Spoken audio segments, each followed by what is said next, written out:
बनु आराश कबीले का एक शख्स आया नबी करीम की बारगाह में। किस तरह आया जरा पस मंजर सुनिएगा। वो कहता है मैं छोटा सा बिजनेसमैन था, तो मैं ना थोड़ा थोड़ा काम करता था। मैं मक्के के दाएं बाएं जो गांव थे, बनु आराश एक कबीला था, तो उस गांव से मैं 2-4 जानवर खरीदता, मक्के ला के मैं 1-2 दिनार नफा लेके बेच देता। व्यापारी कहते हैं हम अपनी जुबान में, तो कहते मेरा ये कारोबार था। एक दफा मैं 2 ऊंट लेके मक्के आया, तो मक्के में मैंने शोर सुना कि यहाँ एक जादूगर है, माज़अल्लाह साहिर है, काहिन है, उसके करीब कोई ना जाए। कहते ये शोर मैंने सुना। मैंने कहा चलो नहीं जाते। कहते वो 2 ऊंट मैंने बेचे तो मेरी कम नसीबी देखो कि बेच मैंने अबू जाल के हाथ दिए। ऊंट खरीद लिए तो मुझे कहने लगा कल पैसे ले लेना। मैंने कहा घर कहाँ है? कहने लगा फलां गली में, फलां मोहल्ले में, फलां जगह मेरा घर है। कहते मैं मजबूर था, छोटा सा कारोबारी था, मैं बड़ा बिजनेसमैन नहीं था। अगले दिन मैं उसके घर गया, मैंने कहा पैसे, तो कहने लगा कल आना। कहते मैंने कहा कि जी बड़ा आदमी है, कहीं बिगड़ गया तो मैं पैसे कैसे लूंगा। मैं चुप करके आ गया। 2 रातें मुझे चौक में सोते हुए हो गई। ना तो मेरा कोई रिश्तेदार था, ना कोई जमाना था होटलों का, मजबूरी थी। तीसरे दिन मैं फिर गया तो मैंने कहा पैसे, कहने लगा कल आना। तो मैंने कहा यार मेरा यहाँ कोई भी नहीं, मैं सड़क पे सोता हूँ, मेहरबानी कर मेरे पैसे दे, और मैं इतना बड़ा आदमी भी नहीं, हो सकता मेरे पास किराया भी ना हो, मेरे पैसे दे मैं जाऊं। कहते मेरा दबा के बात की। तो कहने लगा चल दौड़ जा, जहां से मिलते हैं ले ले।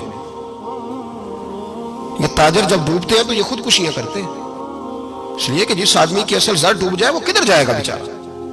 कहते मैं वहां से पलटा, और पलट कर मैंने लोगों से पूछा कि मक्के के सरदार चौधरी अमीर लोग कहाँ बैठते हैं। तो उन्होंने कहा कि काबे के साथ छोटी छोटी टोलियां बनी हुई हैं, ये सारे चौधरी बैठे।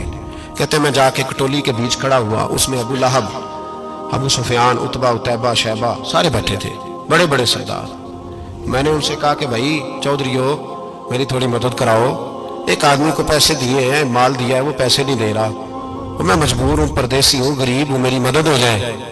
तो कहते वो उतबा बोल के कहने लगा कौन है जो तेरे पैसे दबागे, इतनी जरूरत किसी की, हमारे होते हुए नाम ले। तो कहते मैंने कहा कि अबू जाल नाम है उसका। कहते गर्दनें झोंक गई। कहने लगे तू तो बड़े गुंडे के पास फंस गया, वो तो सरदार है सारे गुंडों का, वो तो नहीं मिलते पैसे, मुश्किल है।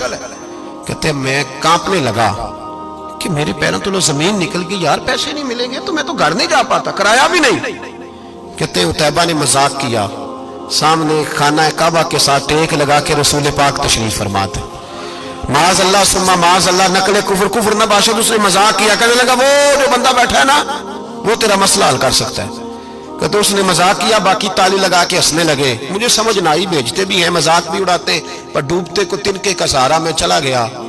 अल्लाह के रसूल वजीफा पढ़ रहे थे, तो मैं डरते डरते कि मेरा कहीं ये सहारा भी ना चला जाए, मैं डरते डरते पीछे बैठ गया कि हुजूर फारग होते हैं। तो गरीब आदमी डरता है ना, चौधरी साहब बिगड़ ना जाए।